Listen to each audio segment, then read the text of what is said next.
आम्ही आता येत होतो गाडीमध्ये ती चर्चा चालू होती की मी म्हणाले की बाबांना नेहमी भेटावंसं वाटतं, परंतु खूप लांब आहे आणि लांब जरी असलं तरी आमचा पण शेड्यूल एवढा टाईट असतो की वेळ काढणे शक्य होत नाही, सारखं कार्यक्रमानिमित्त येणं होतं.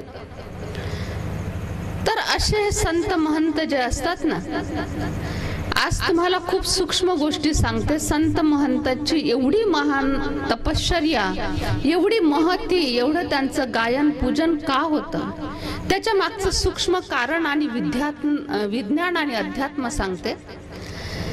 जेव्हा एक महान तपस्वी तपस्या करतात, बाबाजींसारखे असो, जंगलीदास महाराज सारखे असो, साईबाबा, ब्रह्माकुमारी, राघवेंद्रगिरी महाराज आदी आदी सर्वांचे, तर तपस्याच्या वेळेस त्यांची जी तल्लीन अवस्था असते तेव्हा आत्म्यातून अशा लहरी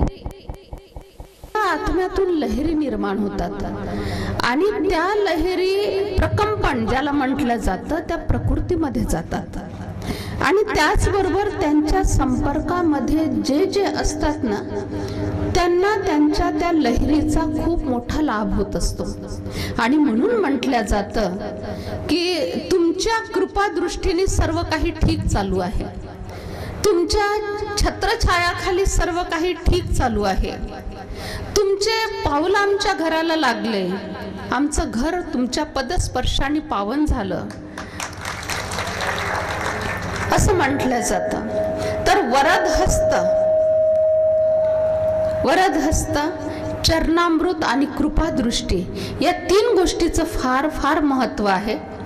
आणि बाबाजींची अवस्था, मी या व्यासपीठावर बसून असं एकही अक्षर बोलूच शकत नाही आणि बोलताही येत नाही, बोलणारही नाही.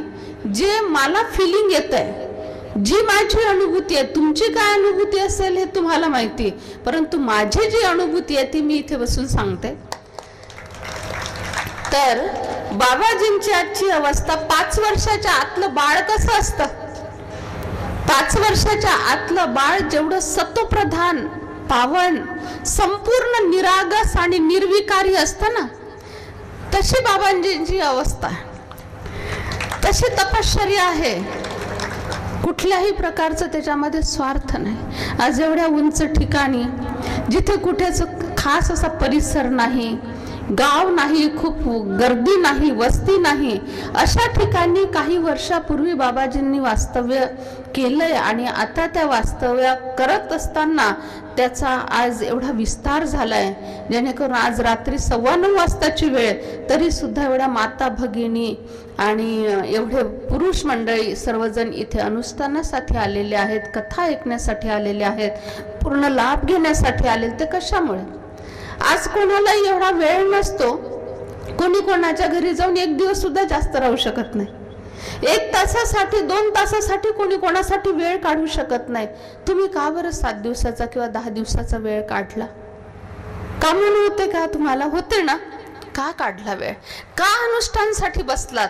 का रात्री 9:30-10 वाजेपर्यंत 11 वाजेपर्यंत इथे तुम्ही या सत्संगाचा लाभ घेणार आहात? कशामुळे इथे आलात? आपलं घर नाही, दार नाही, कशामुळे? फक्त आणि फक्त संत महात्म्यांची म्हणजे बाबांची तपश्चर्या खेचून आणलंय तुम्हाला. बाबाजींच्या तपश्चर्यामध्ये एवढी शक्ती आहे. तर जनरली पण मी सांगते तुम्हाला की साधू संत महंत खरे असतील तर, खरे असतील, खरीच तपश्चर्यावाले असतील तर त्यांच्यामध्ये डोळ्यातून, हातातून, तळहात आणि तळपायातून त्यांच्या या 3 अवयवातून कंटिन्यू किरणे वाहत असतात, प्रकंपन वाहत असतात, लहरी वाहत असतात. आणि कमीत कमी 1.5 किलोमीटर आणि जास्तीत जास्त 36 किलोमीटर पर्यंत या लहरी वातावरणामध्ये पसरत असतात. एवढी तपश्चर्यामध्ये ताकद असते. एक सामान्य गृहस्थी जीवनाची तपश्चर्या, एक त्यांचा एक प्रभामंडळ तयार होत असतो. कधी नकारात्मक, कधी सकारात्मक, कधी तोच त्यांना त्रास देतो, कधी आनंद देतो. कधी खुशी देतो, कधी दुःख देतो, कधी सुख देतो, परंतु तपस्वी आत्म्याचा प्रभामंडळ मात्र त्यांच्यावर प्रभावित होत नाही, त्यांच्यावर रिफ्लेक्ट करत नाही तो प्रभामंडळ. त्यांचा प्रभामंडळ हा वाहतच असतो. आणि म्हणून जिथे जिथे असे साधू संत महंत राहतात ना, पूर्वीच्या पण कथा कहाणी तुम्ही ऐकल्या असणार, जिथे गौतम बुद्धांनी बसून तपश्चर्या केली, महावीरने बसून तपश्चर्या केली, तर असे जे महान आत्मे होऊन गेले, तर तिथे वाघ, साप, सिंह असे हिंस्त्र पशु यायचे, पक्षी यायचे आणि हे तपश्चर्यामध्ये लीन असायचे. त्यांना बघून ते हिंस्त्र पशु पक्षी सुद्धा तपश्चर्यामध्ये म्हणजे शांत बसून घ्यायचे. त्यांच्यावर कधीच कुठल्याही प्रकारचा आक्रमण करत नव्हते किंवा शिकार करत नव्हते. तर का त्या छोट्याशा बाळामध्ये निळकंठ स्वामी असो, महावीर असो, 12-12 वर्षाचे असताना त्यांच्या समोर येऊन ते एवढे शांत का व्हायचे? रोज यायचे, रोज शांत व्हायचे आणि असे 1-2 नाही अनेक यायचे. का? कशाच्या आधारे?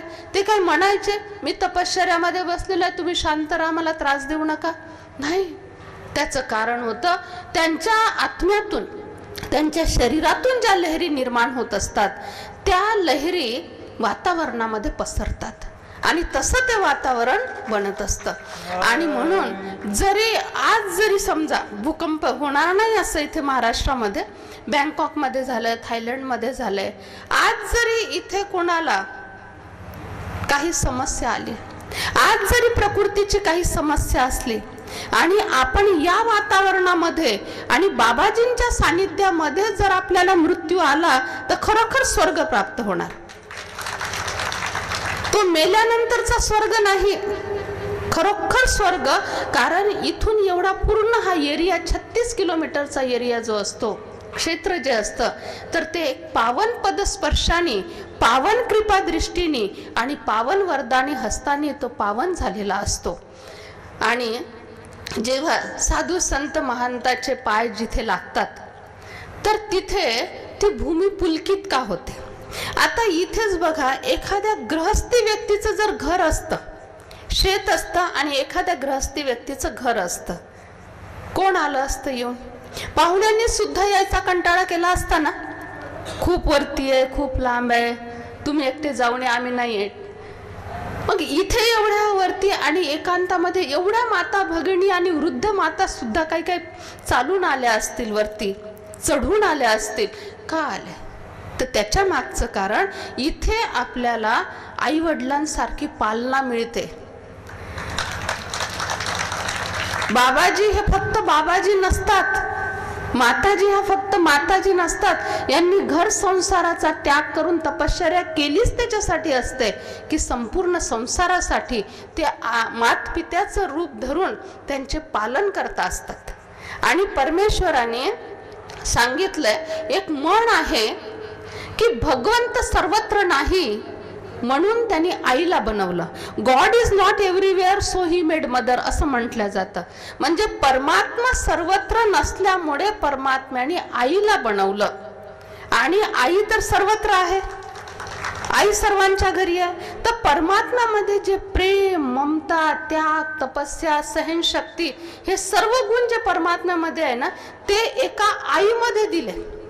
हे नाही म्हणण्यात आलंय की परमात्मा सर्वत्र नाही म्हणून त्यांनी एका स्त्रीला बनवलं असं नाही म्हटलंय, त्याने आईला बनवलं असं म्हटलंय.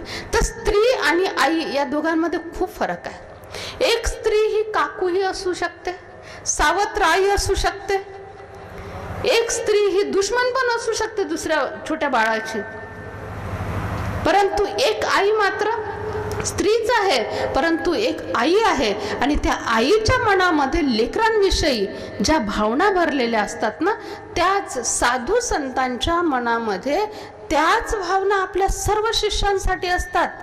आम्ही अनुभव घेतोय त्याचा. आम्ही सुद्धा, आता मी 36 वर्षापासून दीक्षा घेतलेली आहे ब्रह्माकुमारीजमध्ये. आमच्यासारख्या 55,000 भगिनी, खूप चांगल्या घराण्यातून आलेल्या सुशिक्षित अशा 55,000 भगिनींनी दीक्षा घेतलेली आहे.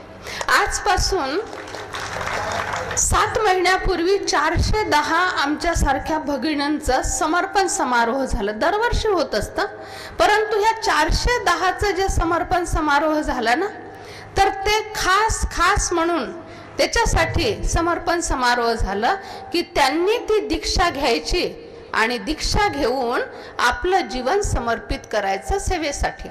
तर त्या 410 मध्ये 27 जणी IT इंजिनियर होत्या. IT इंजिनियर 27 जणी, त्यातून 3 जणी गोल्ड मेडलिस्ट.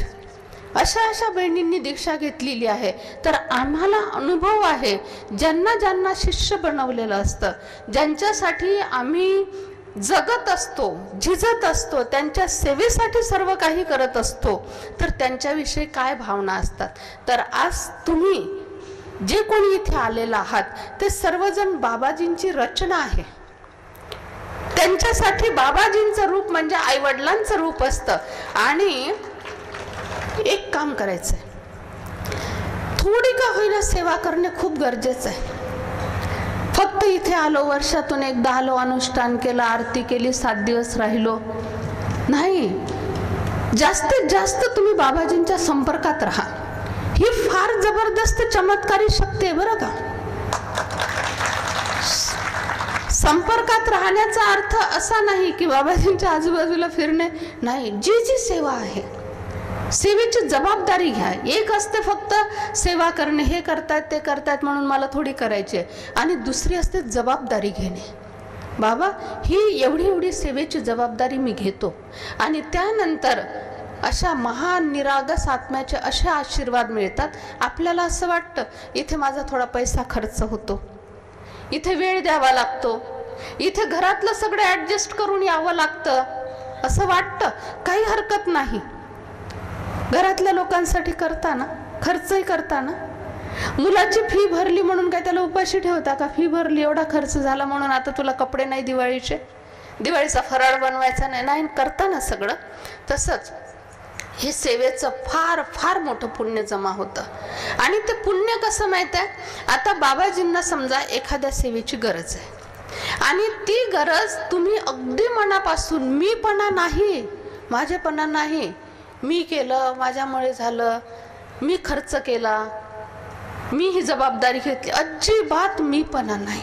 आजचं आमचं सकाळचं प्रवचन होतं 1.25 तासाचं, त्यात हेच होतं, मेरापन त्यागो और तेरा सब कुछ तेरा, तेरा तुझको अर्पण क्या लागे मेरा. तर जेव्हा माझं काहीच नाही, उलट माझं भाग्य आहे की मला या दरबारामध्ये झाडू मारायची सेवा मिळाली. खरंच पुण्य असतं हे.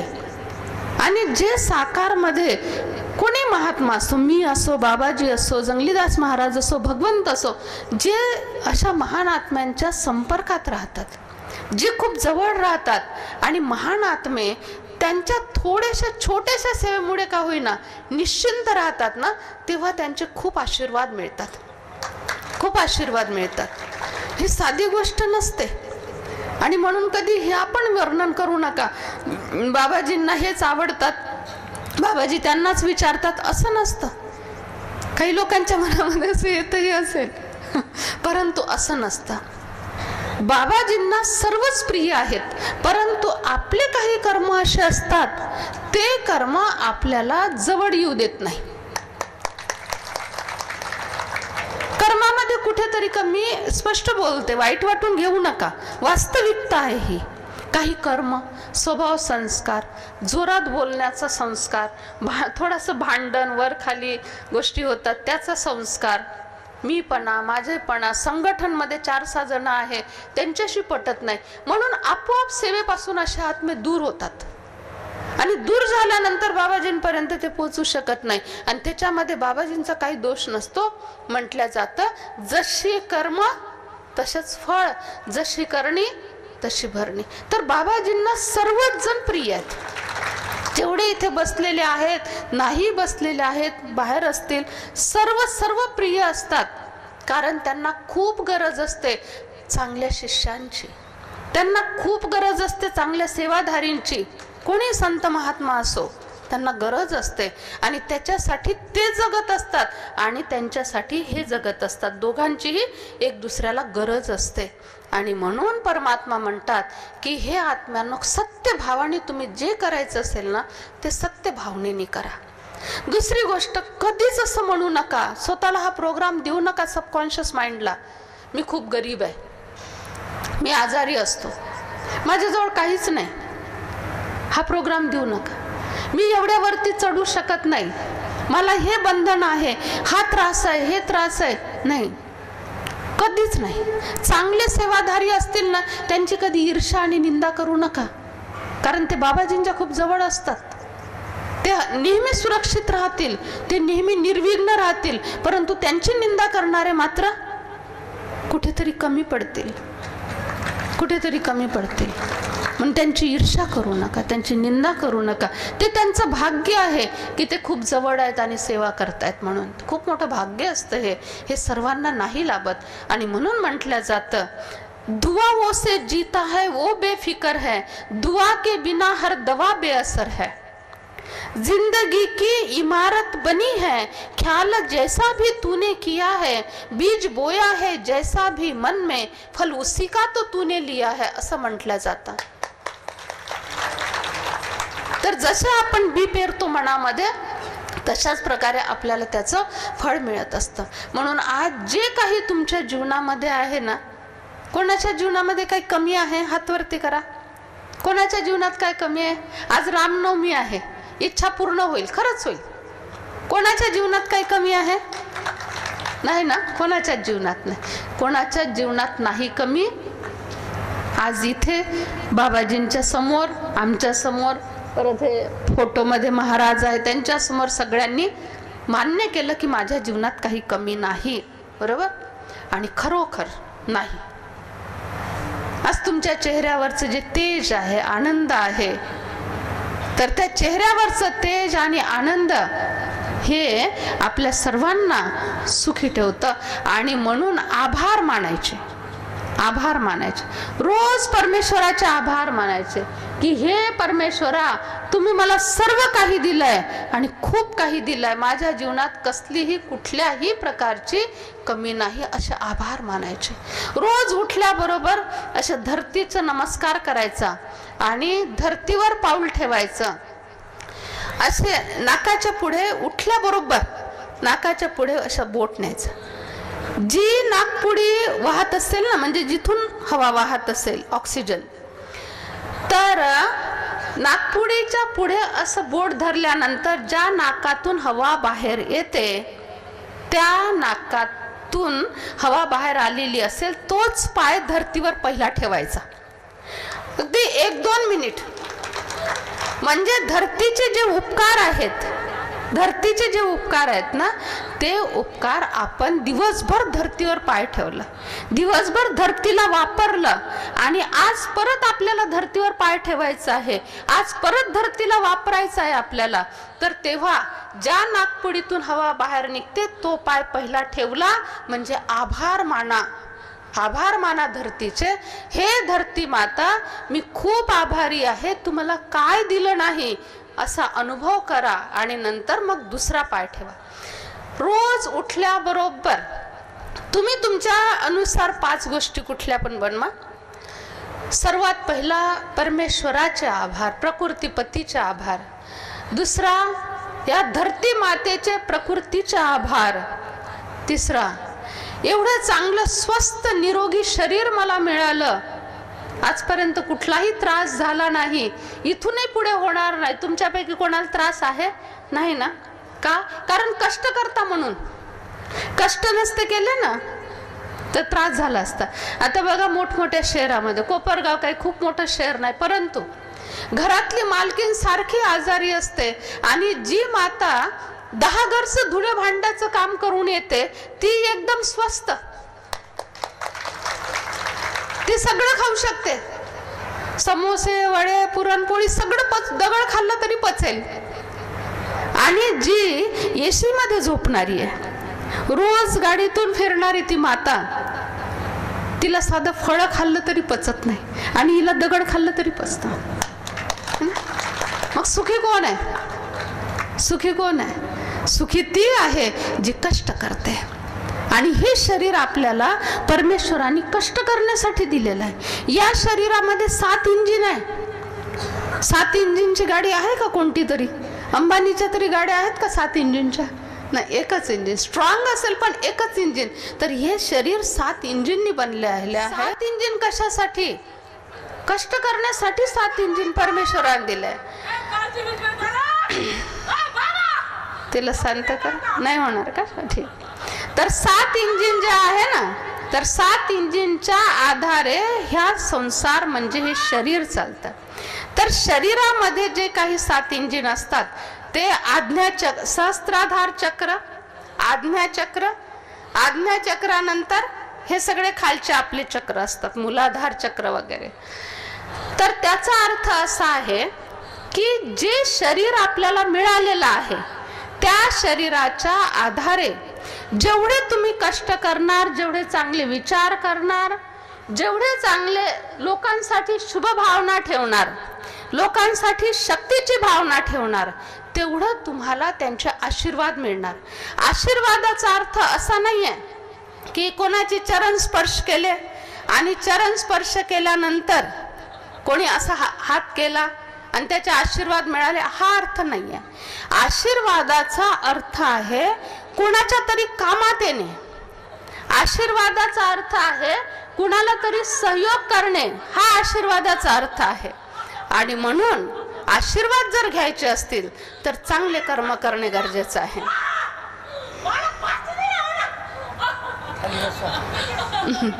ठीक आहे. तर आशीर्वाद जेव्हा आपल्याला मिळतात तर तेव्हा आशीर्वादाच्या आधारे आपण खूप शक्तिशाली बनतो. म्हणून परमात्मा म्हणतात की हे आत्म्यांनो, चांगले कर्म करणे हे फार फार गरजेचं आहे. आणि चांगल्या कर्माचं फळ हे चांगलंच मिळतं, वाईट कर्माचं फळ हे वाईट मिळतं. दुसरी गोष्ट, हे झालं आभार मानणे, धरतीवर पाय ठेवणे आणि आभार मानणे. रोज आता तुम्ही 7 दिवस अनुष्ठानमध्ये 2 दिवस झाले वाटतं, त्यातले आणखी 5 दिवस बाकी आहे ना. तर घरी असो किंवा इथे अनुष्ठानमध्ये असो, रोज भोजन खात असताना, पाणी पित असताना, काहीही ग्रहण करत असताना ना, प्रसाद आणि अमृत समजून ग्रहण करा. मी प्रसाद खाते, मी प्रसाद खाते, मी प्रसाद खातोय. भोजन करत असताना मोबाईलचा अजिबात वापर करायचा नाही. एक प्रयोग करून बघा. जेव्हा मोबाईलचा वापर करतो ना, तेव्हा त्या रेडिएशनचा परिणाम आपल्यावर होतो आणि आपण कमजोर होतो. आणि गीर गाय किंवा गावठी गायचं थोडंसं असं सुकलेलं शेण, शेणाची छोटी शेव एवढी एवढी गौरी बनवा, एवढी. आणि ती गौरी किंवा थोडंसं शेण वाळलेलं मोबाईलचा कव्हर असतो त्याच्यामध्ये टाकून ठेवा. रेडिएशनचा अजिबात परिणाम होणार नाही. करून बघा. मोबाईल तर वापरावाच लागतो, परंतु आजच्या नंतर आपल्याकडे असतील ना बाबा गाई, आहे ना, तर गावठी गाय किंवा मोठी सूर्यनाडीची जी गीर गाय असेल ना, तिचं शेण घ्या, वाळवा आणि मोबाईलमध्ये ठेवा. रेडिएशनचा परिणाम होणार नाही. गावठी गाय किंवा गीर गाय सूर्यनाडीवाली एक गोवरी घ्या पातळ. रोज अर्धा तास किंवा 20 मिनिट असं खुर्चीवर बसलेले असणार, पायाखाली ती गौरी घेऊन बसा. बीपी आणि शुगरचा त्रास होणार नाही, झाला तरी संपून जाईल. एवढी ताकद आहे गाईच्या शेणामध्ये. म्हणून गोधन म्हटलं जातं, गोवर्धन म्हटलं जातं. त्याचं कारण ह्या सगळ्या शक्ती ज्या आहेत ना, त्या गौमातेमध्ये असतात. आणि ज्यांच्या घरामध्ये गौमाता आहे, ज्यांच्या अंगणामध्ये गौमाता आहे, ज्यांच्या गोशाळेमध्ये गौमाता आहेत, तिथेच लक्ष्मी असते, लक्ष्मीचं वास असतं तिथं. आणि आजकाल खूप स्वार्थ. गावठी गाय 2-2.5 लिटर दूध देते म्हणून विकून टाकतात. घरामध्ये म्हातारा माणूस असतो, काही कामात येत नाही, आपण काय त्यांच्याशी चुकीचे व्यवहार करतो? शहरामध्ये वृद्धाश्रम मध्ये नेऊन ठेवतात, खेड्यामध्ये नाही. आम्ही मोठमोठ्या वृद्धाश्रम मध्ये ना सेवा करायला जातो.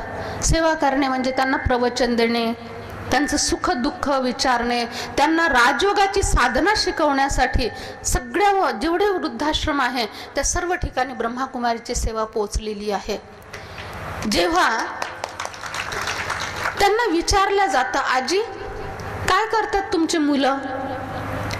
आजपर्यंत एकाने सुद्धा आजी आजोबांनी हे नाही सांगितलं माझा मुलगा शेतकरी आहे. अजिबात नाही. सगळ्यांनी हे सांगितलं माझा मुलगा मोठा ऑफिसर आहे, इंजिनियर आहे, डॉक्टर आहे, हे आहे. मग इथे वृद्धाश्रम मध्ये का आलात?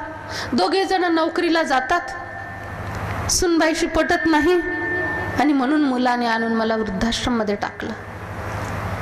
शेतकऱ्याच्या घरात सुनबाई आणि सासूबाई नाहीत का? आहेत ना. शेतकऱ्यामध्ये कुठून आली ती ताकद?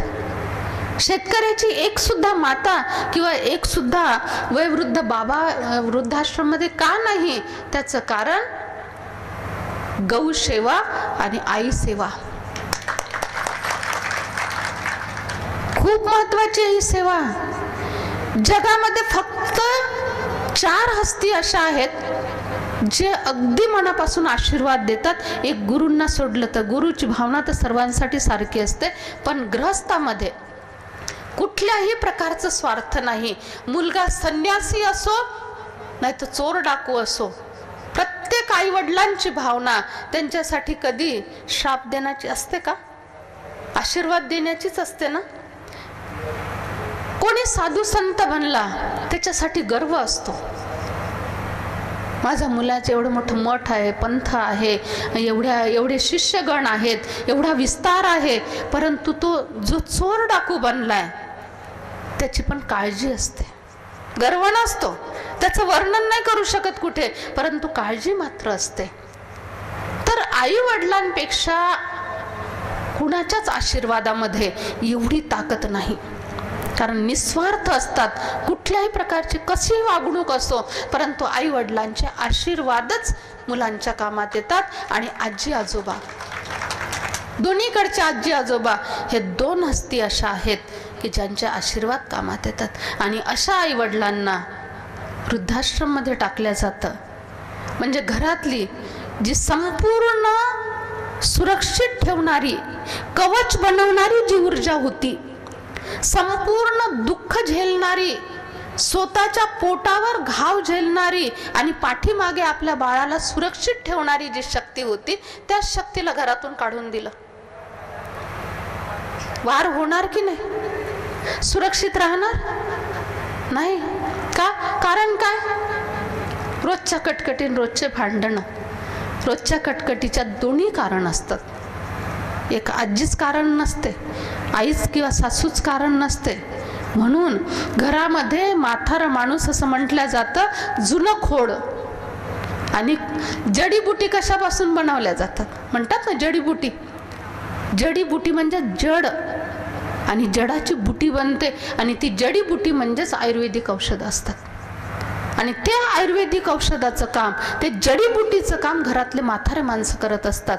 आणि म्हणून म्हटलं जातं म्हातारे माणसं म्हणजे घराचं कुलूप असं म्हणतात ना. तर घराचं कुलूप म्हणजे राखण करणारे. राखण म्हणजे कुत्रं आलं, मांजर आली, चोर आली याचं राखण नाही. राखण करणे म्हणजे नातू पोतू सुना मुलं सर्वांच्या भोवताली एक सुरक्षा कवच निर्माण करून देणारे, आशीर्वादाचं सुरक्षा कवच निर्माण करून देणारे म्हणजे कुलूप, म्हणजे राखण करणारे आहेत ते. कुत्र्या मांजराच्या राखणापासून नाही, दुसऱ्या नकारात्मक ऊर्जापासून राखण करणारे, अनुभव सांगणारे.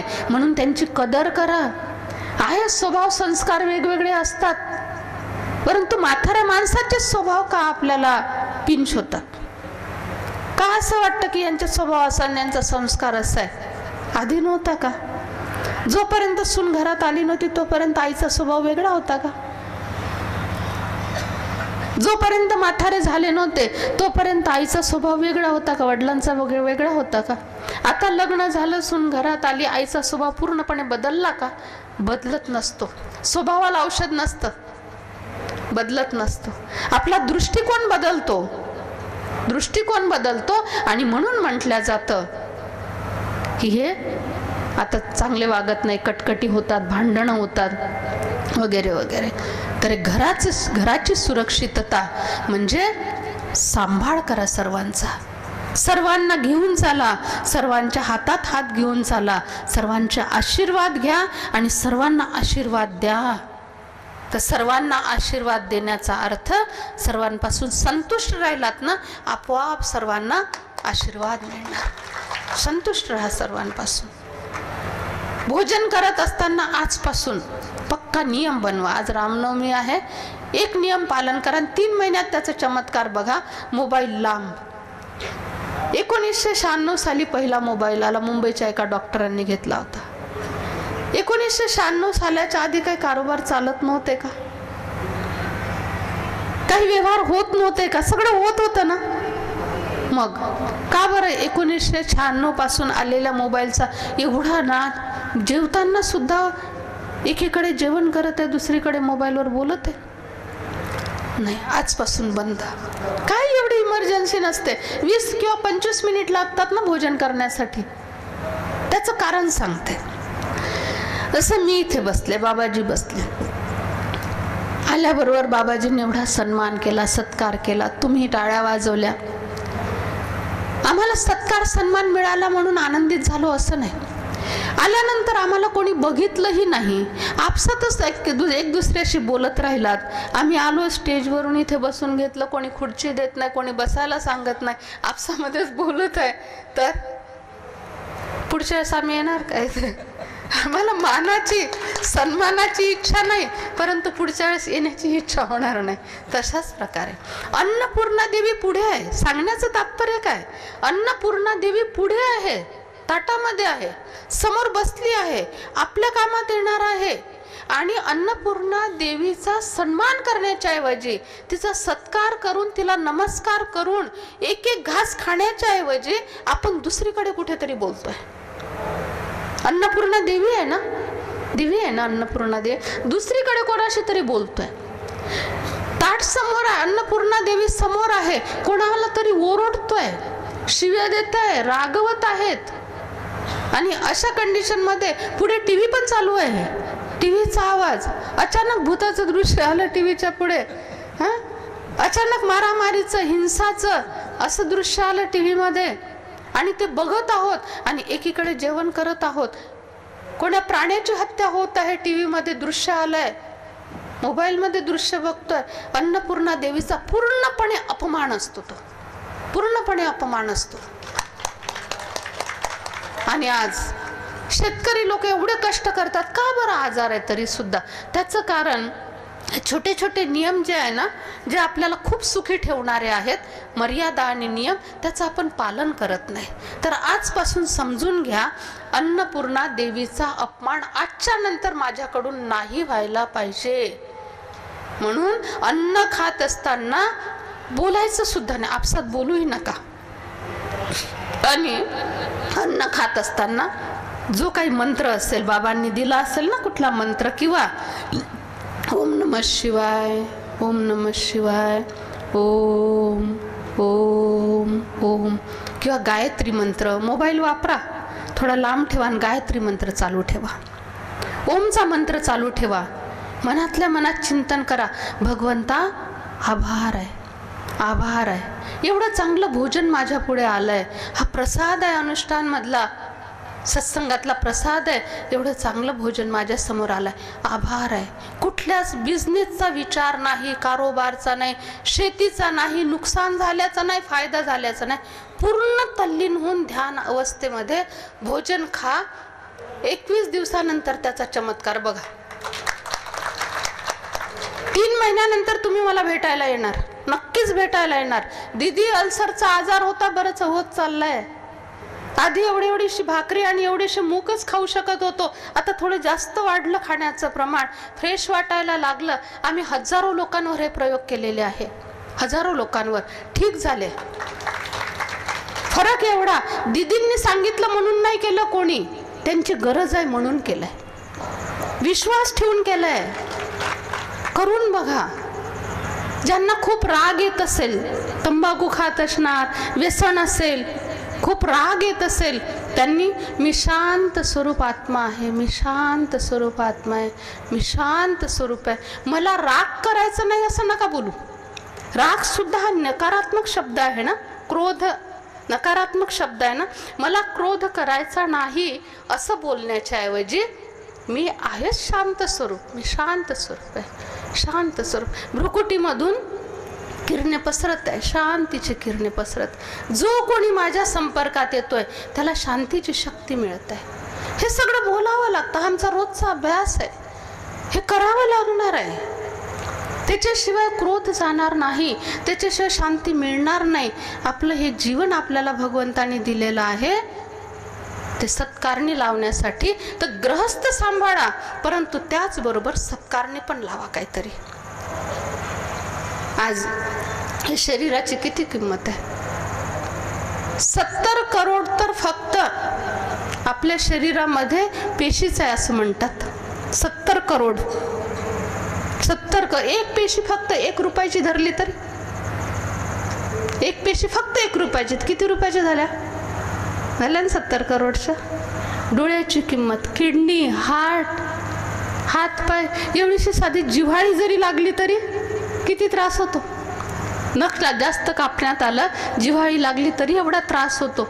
तर या शरीराची किती किंमतच होणार नाही, एवढी व्हॅल्यू आहे याची. आणि असं हे शरीर प्रकृतीने दिलं, फुकट दिलं आपल्याला. ते रिपेअर करण्यासाठी किती खर्च होतो, रिपेअर करण्यासाठी किती त्रास होतो. हृदय बनवलं, फक्त बायपास काढायचं आहे, ते तसंच्या तसंच बायपास काढायचं आहे फक्त. इकडनं रक्तपुरवठा होण्याच्या ऐवजी साईडनी एक नळी जोडली, रक्तपुरवठा सुरू झाला. बायपाससाठी किती खर्च, किती प्रिकॉशन. तेल खायचं नाही, जिने चढायचे नाही, जास्त मीठ खायचं नाही, वगैरे वगैरे किती. असं हे एवढं किमती शरीर. आणि याच्यामध्ये आपण काय टाकतो, तंबाखू का लत आहे, गुटखा. त्याच्याशिवाय ड्रायव्हिंग करू शकत नाही. ड्रायव्हिंग करताना थोडी झोप येते म्हणून हे पाहिजे. चहाची तलब. ह्या सगळ्या गोष्टी शरीराला जाळणाऱ्या, शरीरामध्ये विष निर्माण करणाऱ्या. गुटख्याच्या पुढे आजच करून बघा प्रयोग. ज्यांच्याकडे गुटख्याच्या पुढ्या असतील, थोडंसं पाणी टाका, पुडी थोडी फाडा, पाणी टाका, एखाद्या वाटीमध्ये घ्या किंवा पुडीमध्येच एक टाचणी टाकून बघा, किंवा ब्लेड आणि टाचणी टाकून 48 तास किंवा 24 तास ठेवा. त्यानंतर बघा काय होतं. पूर्ण जंक लागतो ब्लेडला आणि टाचणीला. चुरा करू शकतो त्याचा. काही दिवसांनी त्या ब्लेडचा आणि टाचणीचा चुरा होतो असा हातात धरला तर. तसा ब्लेड जर हातात धरला तर दोन्ही बाजूने हात कापणार. गुटख्याच्या पुडीमध्ये टाकून ठेवल्यानंतर चुरा होतो. लोखंडाची ही अवस्था करते गुटख्याची पुडी. तर एवढ्या नाजूक शरीरामध्ये ज्या आतड्या आहेत त्याची काय अवस्था होत असणार बरं? कधी विचार केला? कधी विचार नाही केला या गोष्टीचा. आजपासून हे त्यागा. हे विष आहे. आणि जर आपण या शरीराचा उपयोग असा केला ना, या शरीराचा उपयोग जर असा केला, दुसऱ्या जन्मामध्ये शरीर चांगलं मिळणार नाही. कारण परमेश्वराने आणि प्रकृतीने दिलेली ही अनमोल संपत्ती जी विकत घेऊ शकत नाही, ती त्याचा आपण गैरवापर केला, त्याची कदर नाही केली. आणि म्हणून मग दुसऱ्या जन्मामध्ये तुला शरीर चांगलं मिळणार नाही हे लिहिल्या जातं.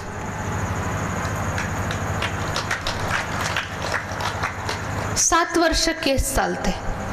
2 वकील भांडतात. भांडणं दोघांचे असतात. 2 वकील आपसात कोर्टापुढे भांडतात. त्यानंतर 7 वर्षानंतर, 15 वर्षानंतर, 2-4 पिढीनंतर किंवा 7 महिन्यानंतर एक निकाल लागतो. आणि निकाल एका वाक्याचा असतो. यांची निर्दोष मुक्तता, यांना एवढ्या वर्षाचा कारावास. ह्यांची निर्दोष मुक्तता, ह्यांना फाशीची शिक्षा. एका बाजूनी एक वाक्य, दुसऱ्या बाजूनी दुसरं वाक्य, बरोबर? एवढाच निकाल लागला. तशाच प्रकारे सेम टू सेम आयुष्यभर केलेल्या कर्माचं, आयुष्यभर केलेल्या कर्माचं फळ फक्त एका वाक्यामध्ये, दुसऱ्या जन्मामध्ये तन मन धन आणि जन खूप चांगलं मिळणार, किंवा दुसऱ्या जन्मामध्ये तन मन धन जन मध्यम मिळणार, दुसऱ्या जन्मामध्ये तन मन धन जन फार त्रासदायक मिळणार. एका एका वाक्यामध्येच लिहिलं जातं. आणि मग दुसरा जन्म मनुष्य घेतो. दुसरा जन्म घेतल्यानंतर प्रत्येकाला त्यांच्या त्यांच्या मागच्या आणलेल्या कर्मानुसार भोगावं लागतं. काहीच कमी होऊ शकत नाही, काहीच घटूच शकत नाही, पूर्ण भोगावं लागतं. 31 मार्चचं जे क्लोजिंग बॅलन्स असतं माहिती असेल ना सगळ्यांना? 31 मार्चचं क्लोजिंग बॅलन्स माहिती असेल. 31 तारखेला समजा कोणाची बॅलन्स शीट बनत असेल, इथे इन्कम टॅक्स भरत असतील, बॅलन्स शीट बनत असेल, 31 मार्चला जर तुमचं प्रॉफिट अँड लॉस अकाउंट किंवा क्लोजिंग बॅलन्स समजा 10 लाख रुपये आहे, 10 लाख आणि वरती 5 पैसे. 1 एप्रिलला जेव्हा ओपनिंग बॅलन्स असतं ना, तेव्हा 10 लाख आणि 4.5 पैसे घेऊन नाही चालत. 10 लाख आणि 5 पैसेच घ्यावे लागतात. 4 पैसे किंवा 6.5 पैसे नाही घेता येत. तशाच प्रकारे हा जन्माचा शेवटचा श्वास म्हणजे 31 मार्च. आणि पुढचा जन्म म्हणजे 1 एप्रिल. क्लोजिंग इथे सेम टू सेम ओपनिंग. एक अर्धा पैसा सुद्धा त्याच्यामध्ये कमी मिळणार नाही, पूर्ण घेऊन जावं लागतं. आणि म्हणून म्हटलं जातं, एका उजव्या हातामध्ये पुण्य, डाव्या हातामध्ये पाप. आणि म्हणून शरीर सोडल्यानंतर अशा मुठा बांधल्या जातात. त्याच्या मागचं कारण तुम्ही तुमचं घेऊन जा, आम्ही आमचं घेऊन येऊ. जेव्हा पाय असे सरळ बांधल्या जातात, हातही असे बांधू शकतो ना, पण का बांधल्या जात नाही? हाताच्या मुठा का? त्याचं कारण हेच, घेऊन जा तुमचे पाप, तुमचे पुण्य तुमच्या बरोबर. उद्या आम्हाला पण यायचंय तुमच्या मागे, आम्ही आमचे घेऊन येऊ, आमचं सोजं खूप आहे, असा त्याचा अर्थ आहे, हा संकेत आहे. आणि म्हणून खूप चांगले कर्म करा, खूप गरज आहे, सत्संगाची गरज आहे. आणि स्पेशली आपल्याला वाणीचं तप करणे पण गरजेचं आहे. आपल्या ओठांचा आकार स्पेशली कसा आहे? धनुष्यासारखा ना. भगवंताने धनुष्यासारखाच ओठाचा आकार का बनवला? चौकोनी बनवला असतं, बघता बघता सवय झाली असते ना. 2 गोल असे गोळे ठेवले असते एक दुसऱ्यावर, बघता बघता सवय झाली असते ना. परंतु धनुष्यासारखा का? संकेत आणि संदेश. ह्या धनुष्यातून निघालेले बाण जखम करणारे असतील. अंधे की औलाद, अंधे द्रौपदी एकच वाक्य बोलल्या, तिथून पुढे महाभारत घडलं. रिअल महाभारत तर तिथून घडलं. तोपर्यंत महाभारत नव्हतं, तोपर्यंत होते थोडे हेवे दावे, ईर्षा वगैरे. परंतु महाभारताला कलाटणे आणि खरी सुरुवात अंधे की औलाद, अंधे जेव्हा द्रौपदी दुर्योधनला म्हणाल्यात आणि दुर्योधन पाण्यात पडले होते, तेव्हा त्यांना वाटलं की इथे जमीन आहे, परंतु होतं पाणी. आणि द्रौपदी हसल्या आणि हे एक वाक्य म्हणाल्यामुळे दुर्योधनने तिथेच उभे राहून प्रतिज्ञा केली, तुझा बदला घेतल्याशिवाय सोडणार नाही. आणि तिथून हे सगळं घडलं. एकच वाक्य कैकेयी म्हणाल्या, मेरा बच्चा भरत राज गद्दी पर बैठना चाहिए और आपके बच्चे भरत राम को 14 वर्ष का वनवास होगा. मुलाला 14 वर्षाचा वनवास आणि माझ्या मुलाला राजगादी. एकच वाक्य कैकेयी बोलल्या आणि त्या एका वाक्यामुळे रामायणामध्ये काय नाही झालं हे तुम्ही सगळं बघितलेलं आहे, ऐकलेलं आहे रामकथेमध्ये, बरोबर ना. आणि मन खराब करणारी कोण होते? कैकेयीचं खूप प्रेम होतं रामावर. कौशल्यापेक्षा सुद्धा कैकेयीचं खूप प्रेम होतं. अतिशय शूरवीर, खूप बुद्धिवान होत्या कैकेयी. आणि हे कसं घडलं त्याच्या मागची एक छोटीशी गोष्ट सांगते. वेळ आहे ना बाबा? किती? 10 मिनिटाचं? हां, बरं. तर श्रीराम 4 वर्षाचे असताना कैकेयी मातांना एक प्रश्न विचारला. दहीभात खाऊ घालत होत्या कैकेयी माता श्रीरामाला. श्रीरामाने एक प्रश्न विचारला, कारण त्यांचा अवतारच होता ना. म्हणाले, मातोश्री, उद्या जर मला तुम्हाला सोडून जायची वेळ आली, नाही, पहिला प्रश्न विचारला, जर उद्या पिताश्रीनी जर शरीर सोडून गेलेत तर तुमची अवस्था कशी असणार? काही आश्चर्यचकित होऊन बघत राहिल्या. एवढा छोटासा मुलगा हा प्रश्न कसा विचारतो? म्हणाले, वाईट वाटणार, खूप दुःख होणार, मी तर जगूच शकणार नाही. दुसरा प्रश्न विचारला, जर उद्या श्रीरामाला तुम्हाला सोडून जायची वेळ आली तर तुमची अवस्था कशी असणार? कैकेयीने लगेच श्रीरामाच्या तोंडावर हात ठेवला. आजपासून असं अजिबात बोलायचं नाही. ज्या क्षणी श्रीरामाचे पावलं या महिलातून बाहेर निघणार, त्याचबरोबर कैकेयीची अर्थी निघणार. कैकेयीची अर्थी निघणार. एवढं प्रेम होतं कैकेयीचं श्रीरामावर, त्या असं ऐकू सुद्धा शकत नव्हत्या. तर राजा दशरथसाठी म्हणाल्या, खूप दुःख होणार, खूप वाईट वाटणार, जगू शकणार नाही. परंतु श्रीरामासाठी तर म्हणाल्या, माझी अर्थी निघणार तुमच्या बरोबर. त्या दिवशीपासून जेव्हा श्रीरामाने सांगितलं की कैकेयी माता, एक दिवस असा येणार आहे, श्रीराम तुम्हाला सोडून जाणार आहे, त्या दिवशी नंतर कैकेयीला खूप दुःख झालं आणि कैकेयी विचार करायला लागल्या.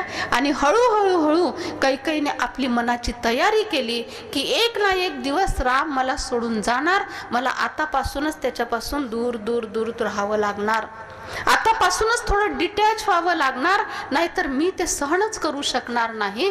आणि त्या क्षणापासून कैकेयीने निर्णय घेतला, मला थोडं डिटॅच राहायचं आहे. आणि नंतर ह्या ड्रामाची अशी नोंद होती, काही घडायचं होतं आणि मंथराने कैकेयीचं मन खराब केलं. मंथराचा अर्थच आहे मनाचा थरकाप करवणारी, मन खराब करणारी म्हणजे मंथरा, आणि मनाला थरथर कापवणारी म्हणजे मंथरा. आणि एक राणी एक दासीच्या प्रभावामध्ये येते तेव्हा बघा काय घडतं. श्रीरामाला सुद्धा वनवास होतो, परंतु श्रीरामाला वनवास होणार आहे हे श्रीरामाला माहिती होतं आणि त्यांनी अवतारच त्याच्यासाठी घेतला होता. कारण सर्व साधू संत महान तपस्वी ह्यांची भेट होणार होती, राक्षसांचा वध होणार होता, अहिल्याचा उद्धार होणार होता, शबरीला भेट द्यायची होती, तिची इच्छा पूर्ण करायची होती. आणि हे सगळं राजमहलमध्ये राहून होणार नव्हतं. रामाला माहिती होतं, मी कशासाठी आलो, राज्यभाग्य भोगण्यासाठी नाही, राजमहलामध्ये राहण्यासाठी नाही, परंतु जंगलामध्ये वनामध्ये भटकून 14 वर्षाचा वनवास भोगून साधू संत महंत या सर्वांचे दर्शन घेण्यासाठी माझा इथे अवतार झालेला आहे. परंतु आपण काय बघतो, कैकेयी फार वाईट होती, कैकेयीने असं केलं तसं केलं, रावण वाईट होते, रावणाने असं केलं तसं केलं नाही, हे आपण बघतो. त्याच्या मागचं कारण होतं कल्याण. म्हणून आपलं सुद्धा चांगले कर्म जर आपण केले ना, आपलं प्रत्येक गोष्टीमध्ये काही ना काही रहस्य असतं, प्रत्येक गोष्टीमध्ये काही ना काही कल्याण असतं. कधीच हा संशय घेऊ नका भगवंतावर, याच्यामध्ये माझं नुकसान झालं, हे खूप मोठं दुःख, हे संकट, हा अपघात नाही. कुठल्या तरी जन्माचे काहीतरी कर्माचे कर्ज होतं माझ्यावर, आणि ते कर्ज ह्या परिस्थितीमुळे, ह्या संकटामुळे, ह्या घटनामुळे घटले. घटना म्हणजे घट म्हणजे काय, कमी. तर जेव्हा घटना घडते ना, तेव्हा आपले पापही घटतात. म्हणून तर घट शब्द आलाय त्याच्यामध्ये, पाप घटतात. आणि जेव्हा जीवनामध्ये सुख भोगतो ना, तेव्हा पुण्य घटतात. पुण्य घटतात सुखाच्या आधारे, पाप घटतात दुःखाच्या आधारे. तर दुःख आलं तर काय अकल्याण झालं त्यात नाही ना, पाप घटले ना. म्हणून प्रत्येक परिस्थितीमध्ये राजी बस. हर हाल में है राजी, हर रंग लगता अच्छा, प्रभू तेरे याद में हम खो गए ऐसे. असे खूप छान भजन आहे. आमचं ब्रह्माकुमारीचंच भजन आहे. ब्रह्माकुमारीचे स्वतःचे 7000 भजन बनलेले आहेत. आमचं एक स्टुडिओ आहे, गॉडलीवूड स्टुडिओ आबूला आहे. आबू पर्वतावर गायक, गाणारे, बनवणारे, म्युझिक देणारे सर्व ओम शांतीवाले आणि खूप सुंदर गाणी आहेत, भजन आहेत. कधी यूट्यूबवर तुम्ही सर्च करा ओम शांतीचे भजन म्हणून, ब्रह्माकुमारीचे भजन खूप सुंदर आहेत, ऐका कधी. तर अशा प्रकारे खूप छान आपण जीवन जगू शकतो आणि सत्संगाचं फार महत्त्व आहे, फार महत्त्व आहे. आता 7 दिवसाच्या अनुष्ठान नंतर झालं, संपलं, 1 वर्षभराची सुट्टी असं नाही ना बाबा. येणार ना भक्त लोक, येत राहतात हां, धार्मिक कार्यक्रमला येत राहतात. एक गोष्ट सांगते आणि संपवते. एकदा एक महाचोर, त्यांनी आपल्या मुलाला सुद्धा चोरीचं ट्रेनिंग दिलं. दोघे पक्के चोर झाले, मोठे चोर म्हणायला लागले. समाजातले लोक त्यांना हे मोठे चोरी करणारे, डाका टाकणारे लोक आहेत. एकदा जेव्हा वडिलांची अवस्था खूप गंभीर झाली, आजारी पडले, मुलाला बोलवलं. मुला, मी तर चोर होतो, मी तुला पण तसंच शिकवलं आणि आपण दोघांनी पण हे एवढा विस्तार केला, एवढं साम्राज्य स्थापन केलं ना, हे चुकीच्या चोरीच्या कामाने सगळं स्थापन झालेलं आहे. परंतु आता मरते क्षणी मी तुला काही 2 शिकवण देतो आणि त्या 2 शिकवण तू आयुष्यभर लक्षात ठेव. पहिली शिकवण, काहीही होऊ दे, कितीही त्रास होऊ देत, परंतु चोरी कबूल नाही करायची. कितीही कोणी मारो, काही हो, चोरी नाही कबूल करायची. दुसरी शिकवण, कधीच सत्संग, धार्मिक स्थळ, आश्रम, मंदिर या ठिकाणी कधीच जायचं नाही. चोरीला पण नाही जायचं आणि सत्संग करण्यासाठी पण बिलकुल नाही जायचं. तो म्हणतो ठीक आहे. वडिलांचा देहांत झाल्यानंतर पहिली चोरी एकट्याने केली, नाही तर दोघे चोरी करायचे. मोठ्या घरी पहिली चोरी केली आणि लोकांनी बघितलं, घरातल्या लोकांनी. चोर पळायला लागला, सगळे तिथे सामान टाकून, दागदागिने टाकून. लोकांनी पकडण्याचा प्रयत्न केला, लोक पकडू शकले नाही, तो दिसेनासा झाला. त्यानंतर बघितलं एक ठिकाणी खूप चप्पलचा ढीग आहे, इथे जरूर गर्दी असणार आणि ती सत्संगाची गर्दी होती. त्या गर्दीत जाऊन तो बसला मध्यभागी आणि लपला तिथे तो चोर गर्दीमध्ये.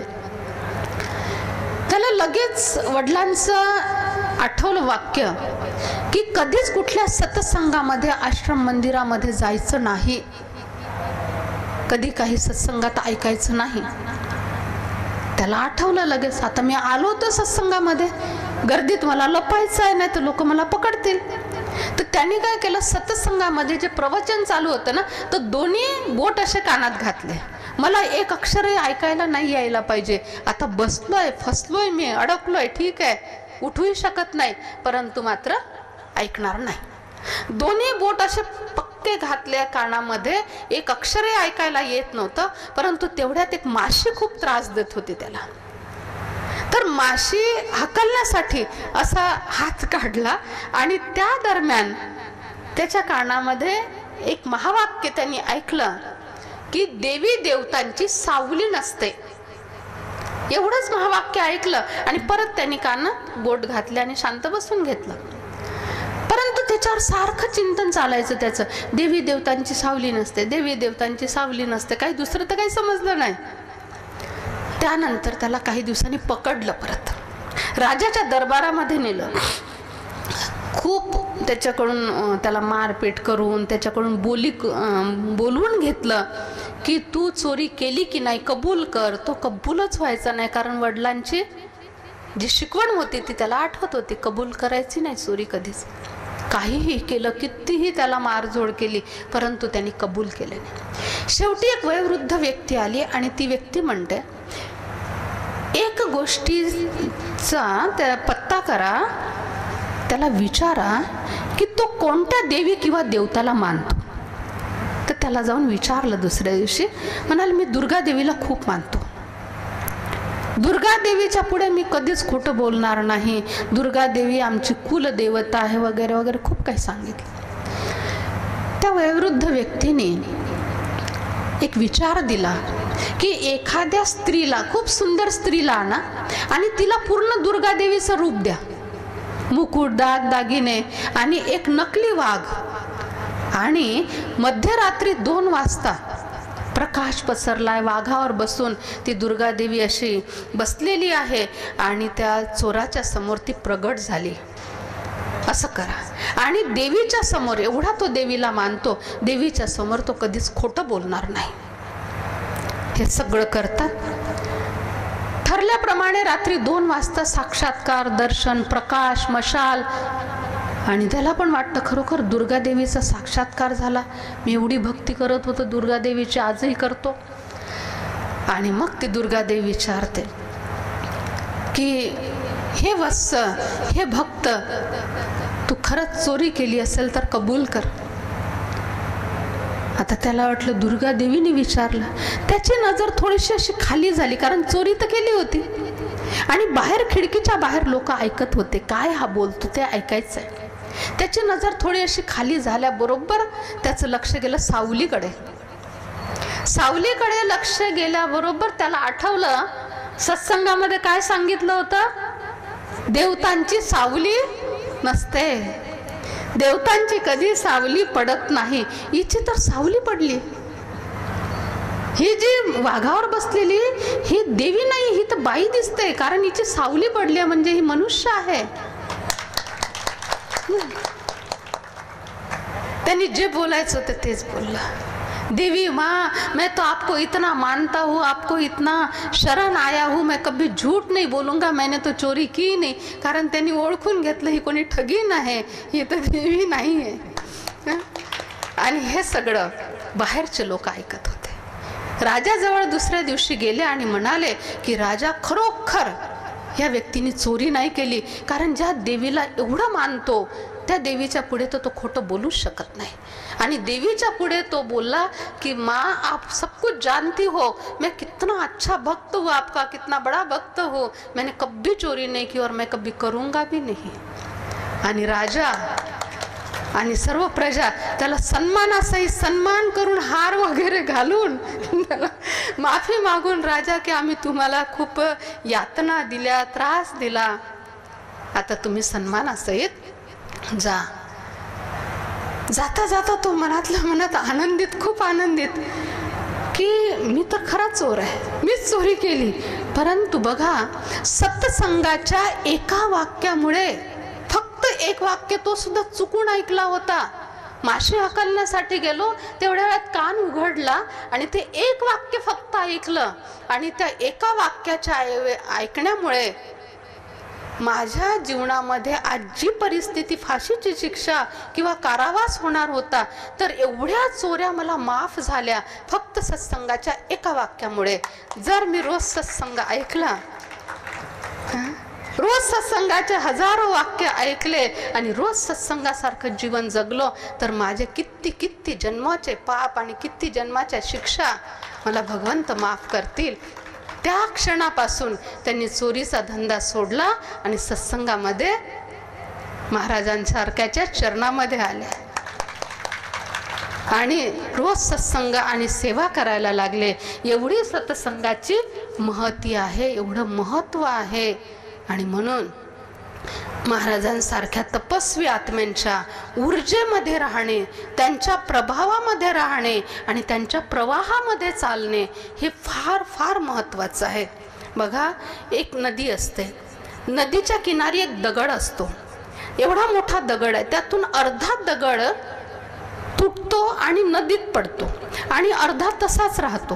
परंतु अर्धा दगड जो तुटला आणि नदीत पडला ना, त्याच्यावरून नदीच्या पाण्याचा प्रवाह रोज वाहतो वाहतो वाहतो. एक दिवस काय होतं, तो दगड गुडगुडीत होतो. त्या दगडाला शिवलिंग, शिवलिंगाचा आकार येतो आणि शिवलिंग म्हणून त्याची पूजा होते. आणि तोच दगड, त्याचा अर्धा तुकडा नदीच्या किनाऱ्यावर आहे. त्याच्यावर कोणी चप्पल ठेवतात, कोणी कपडे धुतात, कोणी बसतात, कोणी पाय देऊन उभं राहतात. का? कारण तो नदीच्या किनाऱ्यावर पडला होता, प्रवाहामध्ये नाही. तर एवढी ही सत्संगाची महती असते. म्हणून बाबाजींच्या प्रवाहामध्ये राहा, सत्संगाच्या प्रवाहामध्ये राहा. आणि फक्त गृहस्थ, आणि गृहस्थ म्हणजे नदीच्या काठचा दगड, आणि सत्संग म्हणजे पूजनीय दगड. काय बनायचंय तुम्ही ठरवा, तुम्ही ठरवा आता काय बनायचंय ते. तर अशा प्रकारे आज महान तपस्वी महंत 108 स्वामी सोमेश्वर नंदगिरी महाराज यांच्या भव्य दिव्य 15 वर्ष 3 महिने या तप साधनेनंतरचा 7व्या वर्षाचा प्रगट दिन सोहळ्यानिमित्त भव्य दिव्य भागवत कथा. आणि आज या ठिकाणी आमचं प्रवचन ठेवण्यात आलं होतं. काल कथाचा समोर झाला त्यांचा. कालपासून अनुष्ठान सुरू झालं. अनुष्ठानचा आज दुसरा दिवशी हनुमान जयंतीपर्यंत चालेल. बरोबर. हां, अनुष्ठानचा आज दुसरा दिवस आहे आणि हनुमान जयंतीपर्यंत हे चालणार आहे सत्संग आणि अनुष्ठान सुद्धा. तर बाबाजींना कोटी कोटी प्रणाम करते. बाबाजींनी ही सेवेची संधी दिली आणि इथे आल्यानंतर या वातावरणामध्ये खरोखर असं वाटतं की जसं गुरुकुलमध्ये आलो. अनेक वर्षापासून राज ऋषी इथे तपश्चर्या करतायत आणि या तपश्चर्याच्या वातावरणामध्ये आलो असं वाटतं. तर बाबाजींच्या तपश्चर्याची ही कमाल आहे. खरोखर तुम्ही खूप भाग्यशाली आहात. आम्ही खूप भाग्यशाली आहोत की आपल्याला अशा महान आत्म्यांचे संग आणि सत्संग लाभतात आणि त्यांच्या ऊर्जेमध्ये आपण असतो. ही खूप सूक्ष्म लीला आहे. हे सगळ्यांना नाही कळत, सगळ्यांना नाही कळत. ही कळणाऱ्यालाच कळतं ही सगळे काय आहे ही सूक्ष्म लीला परमेश्वराची. तर ही ऊर्जेची एक तपस्याची एक लीला असते. छा. ओम शांती, ओम शांती. आणि सर्वांना अगदी मनापासून माफी मागते की उशीर झाला. सत्संगाची वेळ 8 वाजताची होती, परंतु 9 वाजले यायला. ट्रॅफिक होतं मध्ये बरंच, नाही तर पोचलो असतो आम्ही. 8:30च्या आधीच पोचलो असतो. तर सर्वांना परत रामनवमीच्या खूप खूप हार्दिक शुभेच्छा. आणि त्याचबरोबर अनुष्ठानला जे जे बसलेले आहे आपलं अनुष्ठान सफल व्हावं आणि सर्व आपल्या मनोकामना ईश्वराने पूर्ण कराव्यात हीच परमेश्वर शिवाच्या चरणी प्रार्थना करते आणि प्रवचन संपल्याचं जाहीर करते. संस्थेविषयी अशी माहिती. प्रजापिता ब्रह्माकुमारी ईश्वरीय विश्वविद्यालय ही एक आध्यात्मिक संस्था आहे. या संस्थेचा कारोबार 101 वर्षाच्या आमच्या दादी आहेत, रतन मोहिनी दादी, म्हणजे 102वे वर्ष आता त्यांना 15 दिवसापूर्वी लागलाय. तर त्या दादी संपूर्ण 180 देशामध्ये आमचं कार्य चालतं. 180 देशामध्ये 9000 सेवा केंद्र आणि आमच्यासारख्या बालब्रह्मचारी तपस्वी बहिणी 55,000 आहेत. आणि गृहस्थामधून समर्पित झालेले पूर्ण दीक्षा घेतलेले 55,000 आहेत. आणि तुमच्यासारखे असे गृहस्थातून येणारे जवळजवळ 14 लाख आहेत रेग्युलर येणारे आणि सगळे नियम पालन करणारे, ब्रह्मचार्य व्रताचं पालन करणारे या संस्थेशी जुडलेले 14 लाख गृहस्थी लोक आहेत. तर अशी ही संस्था आहे. तर कधी चान्स मिळाला तर आबू पर्वत इथे आमचं मुख्य कार्यालय आहे, जगातलं सर्वात मोठं मुख्य कार्यालय. आणि आशिया खंडाचा सर्वात मोठा हॉल, 22,000 लोक एका वेळेस बसू शकतील. आणि त्याची विशेषता अशी की एकही पिल्लर नाही बाबामध्ये, पिल्लर नाही एक पण. आणि 22,000 लोक एका वेळेस बसू शकतात असा एवढा मोठा आशिया खंडाचा हॉल तिथे आहे. सर्वात जास्त विश्वामध्ये सौर ऊर्जा ब्रह्माकुमारीजमध्ये वापरल्या जात आहे. आणि राजस्थानमध्ये पण आबू रोडला पूर्ण सेवा दिल्या जाते सौर ऊर्जाची, पाण्याची, रस्त्याची वगैरे वगैरे. तर अशा प्रकारे हे संस्थेचं कार्य आहे. मी कोपरगाव शाखेतून इथे आलेले आहे. इथूनही पुढे कधी कोणाला सेवा द्यायची असेल प्रवचन रूपी तर आपण देऊ शकता. आमचं पत्रक तर आज नाही आणले, परंतु बाबाजींशी संपर्क करा किंवा परेश ठोडे आहेत ज्यांनी आम्हाला आज इथे निमंत्रण देऊन आणलं आहे, बाबाजींच्या नंतर ते माध्यम बनले आहे इथे आणण्यासाठी, तर त्यांच्याशी संपर्क करू शकता. त्यानंतर एक असं सांगू इच्छिते, दशक्रिया विधी, वर्षश्राद्ध, घर भरणी, वाढदिवस, लग्नप्रसंग, सप्ताह, कुठल्याही प्रकारचं संघटन असो, सर्व प्रकारच्या संघटनासाठी आमचे वेगवेगळ्या विषयावर प्रवचन असतात आणि यथार्थ असतात. कुठली गोष्ट कथा कहाणी नाही, परंतु आजच्या जीवनामध्ये आजच्या घडीमध्ये आपल्याला काय करायचं आहे. आणि वर्षश्राद्ध आणि दावा याचं मृत्यू प्रवचन तर इतकं अद्भुत असतं ना बाबाजी, सगळ्या अंधश्रद्धा मिटून जातात. कावळ्यानी शिवण्याचं महत्त्व काय, भोजन का टाळतात, दावा किंवा वर्षश्राद्धाचं का टाळू नये, मनुष्याने शरीर सोडल्यानंतर 84 लाख जन्म घेतो की फक्त 84, काय होतं त्याचं पुढे, ह्या सगळ्या गोष्टी प्रवचनामध्ये 9 टॉपिक असतात, 9 प्रश्न, आणि 9 प्रश्नाचे यथार्थ उत्तर दिल्या जातात. तर कुणालाही इथून पुढे कोणती सेवा असेल तर संपर्क जरूर करा. ओम शांती. 2 मिनिट परमेश्वराचं ध्यान करू.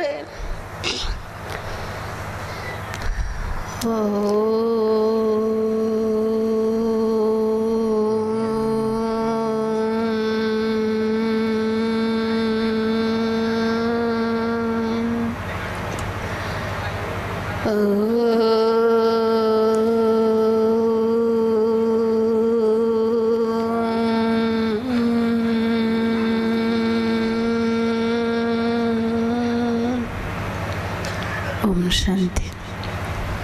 आपल्या सर्वांचे खूप खूप आभार. आपण सर्वांनी शांत चित्ताने प्रवचन रूपी सेवा ऐकून घेतली त्याबद्दल जोरात टाळी वाजवा.